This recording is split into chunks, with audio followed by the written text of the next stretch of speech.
জ্বালানির তীব্র সংকটে দীর্ঘক্ষণ লাইনে দাঁড়িয়ে নিতে হচ্ছে তেল, এতে গ্রাহকদের মাঝে দেখা দিয়েছে চরম অসন্তোষ। এ নিয়ে আরো বিস্তারিত জানাতে আমাদের সঙ্গে যুক্ত হবেন সহকর্মী মইনুল হাসান। মইনুল, জানাবেন বিস্তারিত।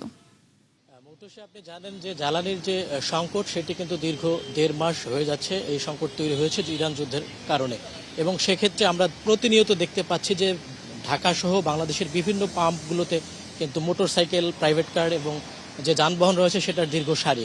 আমরা এখন যে জায়গাটিতে দাঁড়িয়ে আছি ট্রাস্ট ফিলিং স্টেশন, এটা হচ্ছে অ্যালেনবাড়িতে, এবং সেখানে এই ফিলিং স্টেশনের যেখানে তেল দেয় সেখান থেকে শুরু করে এর দীর্ঘ লাইনটি কিন্তু চলে গেছে একদম মহাখালী যে রেলগেট, অর্থাৎ প্রায় ২ থেকে ২.৫ কিলোমিটার রাস্তা দীর্ঘ লাইন তৈরি হয়েছে।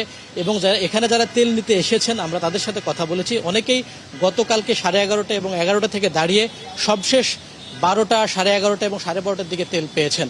এবং এই যে দীর্ঘ ভোগান্তি, তাদের কাছে প্রশ্ন ছিল যে আপনারা সংকট জানেন তারপরে কেন লাইনে দাঁড়িয়েছেন। তাদের একটাই কথা ছিল যে অনেকেই নিম্ন মধ্যবিত্ত বা মধ্যবিত্ত শ্রেণী, যারা কিন্তু উবার বা পাঠাও চালিয়ে দিনানিপাত করেন, একই সাথে তারা বিভিন্ন ধরনের ব্যবসা করেন। সেক্ষেত্রে তাদের এই যে সংকট বা ভোগান্তিকে উপেক্ষা করেই কিন্তু লাইনে দাঁড়াতে হচ্ছে। মৌটুসী।